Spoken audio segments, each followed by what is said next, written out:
Hey, welcome back. This is Chef Yniguez over here at my mom's, and today we're gonna show you how to break down this big old piece of pork butt and make everything happen with it. We're gonna show you how much it costs us and how many meals we can make out of it. Let's get started.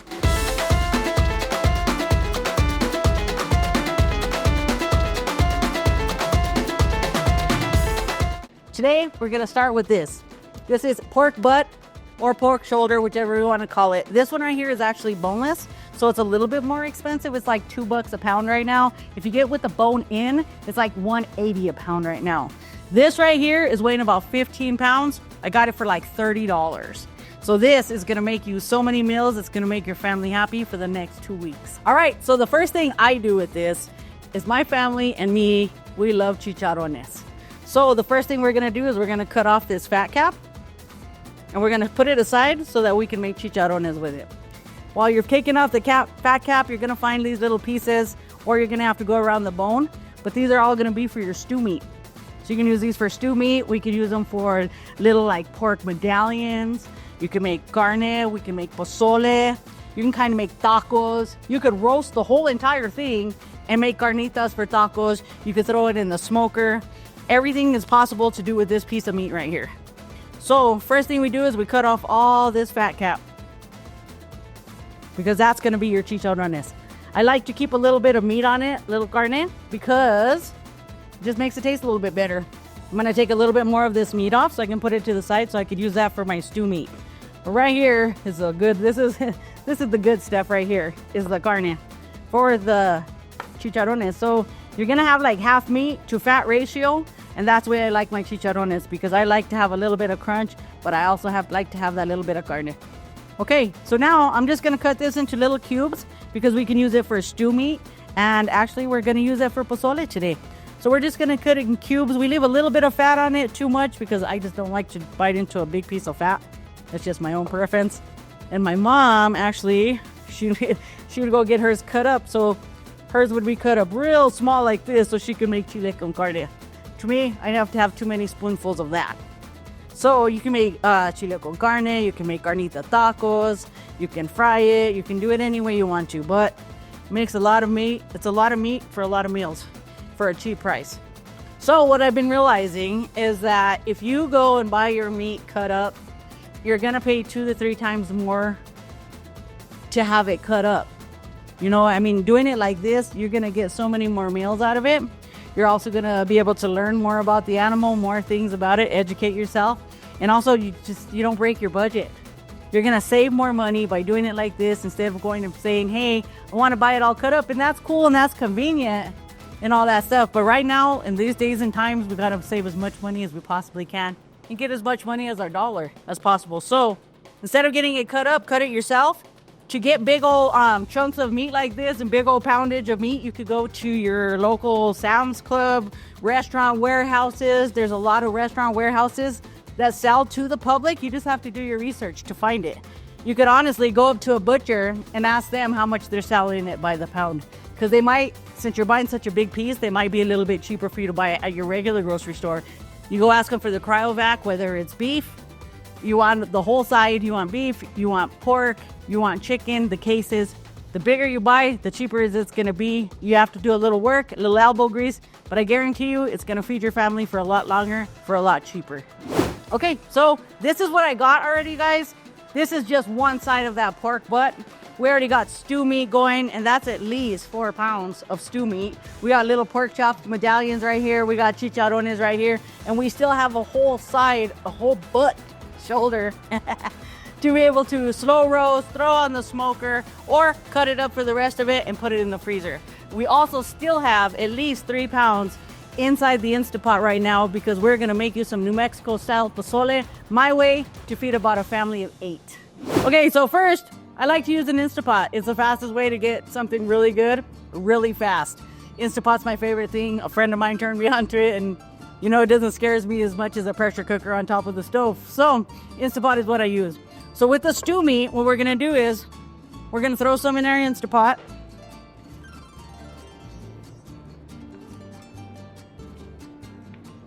Ah, fucking hey. What am I waiting so much time for? Okay, stew meats inside the Instapot. I like to put fresh garlic. Once again, garlic like my mom, not chopped up. We put salt.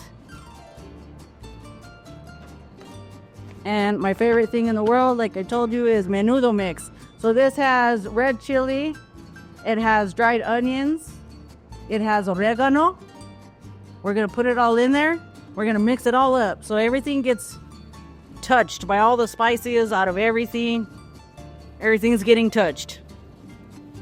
Probably gonna put a little bit more menudo mix in here because everybody likes oregano inside their pozole. Okay, some people ask it for the side, some people want extra. That looks pretty good right here. With that, I'm gonna put a little bit of chicken stock. So we use pollo de caldo de pollo. Eric is gonna get mad at me. So we're gonna mix that up. We just put a little bit of water. I mean, a little bit of stock in there because we don't want it to get, you don't want to have too much juice because that pork is gonna let go so much juice that's gonna be your main stock. Chicken stock is just to enhance it just a little bit. We're gonna put that in the Instapot for about 45 minutes and it's gonna be cherry. So during that time, I'm gonna show you how to make my red chili. All right, so let's start our pozole. First thing we do, because you could do this the night before and that's probably preferred, but to do it a fast way, you could also boil it. But pretty much you let your red chili, New Mexico red chili soak. You want them to get hydrated. You want them to get nice and soft. Bring them back to life and then we're gonna blend them up with some onions, some garlic, some salt, and we're gonna go ahead and strain it in this little máquina my mom used to buy me at the thrift stores and the yard sales. It's the best thing in the world. They're called China caps. I call it something from my mom from the yard sale. And they're the best things in the whole entire world. These strainers are awesome. So you're gonna go ahead and put a little bit of water inside your blender. You're gonna put all your chiles in there. And since you already rinsed these, soaked them, did all that stuff, I like to use the same water that I did it in because it's just gonna add more and more flavor because you're just gonna blend it up anyway.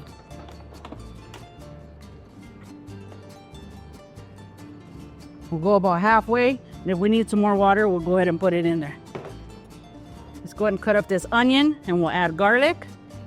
Fresh garlic's always better, but you could always use granulated. It's not gonna hurt nothing, you just want the flavor. But like I say, fresh garlic is always better.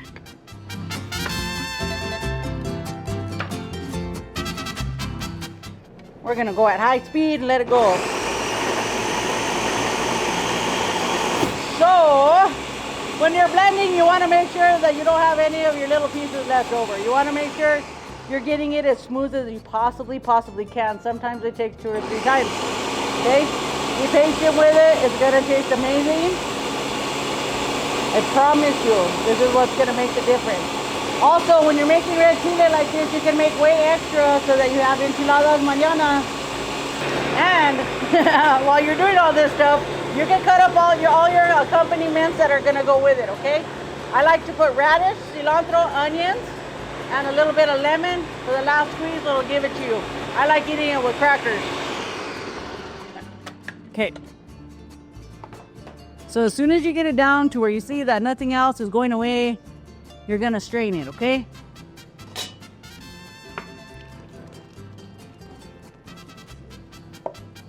Okay, make sure you don't cut yourself. So this little máquina is the best thing in the world. This is what's gonna make your chili smooth. This is gonna push everything through, but it's gonna leave out all the seeds, all the big pieces that didn't get blended up. If you wanna look at it, it comes out super smooth already. You can even, if you did it a little bit too thick, you can thin it out with a little bit more water. I like to rinse it in here to kind of get all the rest of it out so we don't lose nothing.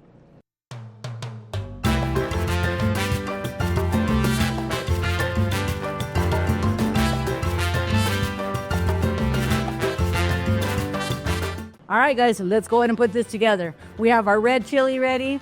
We have our pork ready in the Instapot. Look, we've been working for like 45 minutes. That's not even that bad.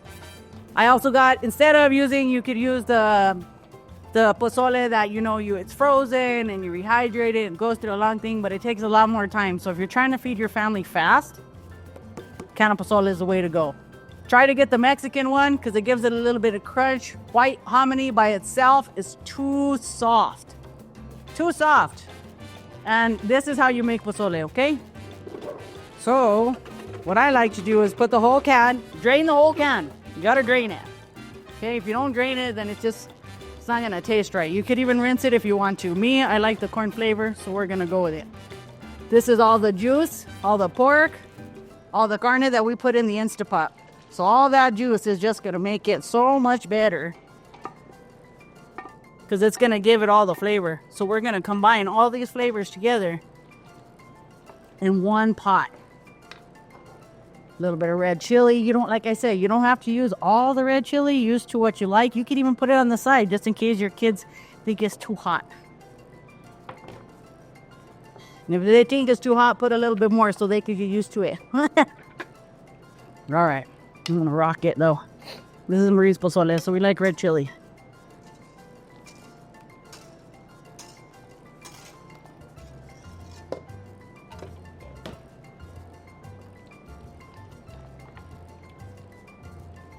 Check it out.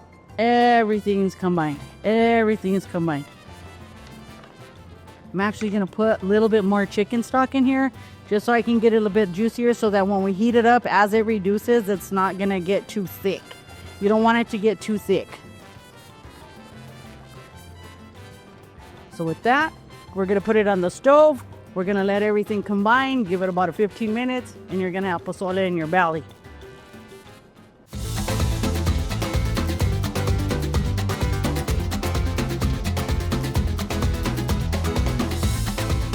All right, guys, we got this nice and warm, nice and juicy, and nice and hot. Let's go ahead and serve up a bowl. We're gonna see what my wife thinks about this one. This might be why she stayed with me for 15 years. So it's not too fatty. You don't have a lot of fat rolling over the top. Clean your plate. Like I said, I like to put the little accompaniments, and I put a little bit of red onion. We put a little bit of radish just because it tastes good. A little bit of cilantro. Just because it tastes good. But you don't have to have it with cilantro because I know some people don't like cilantro. And always finish it off with a little squeeze of lemon. Clean it off because we're trying to be presentable around here. Come here, baby. Come try this. Not bad. Yeah, where'd you go? Dale, babe. Don't forget your crackers. Oh, don't forget your crackers. All right. I'm gonna do one good piece like this. So I have everything in it. Looking for the perfect bite. Yes? Perfect. Get it done, mama. Mmm. Is it gonna make you stay another 15? That's delicious, yes. At least another 15. And that's how you make pozole. That's how you make pozole. You don't add nothing crazy to it like black beans or Fritos. This is pozole. All right, guys, this is my pozole. Please like and subscribe. Come visit us. We'll be back next week. Remember, like, subscribe, come get us. Hey. I forgot something. Well, maybe there'll be some left over. I don't know. You guys have a good night and a good day. We'll see you next time.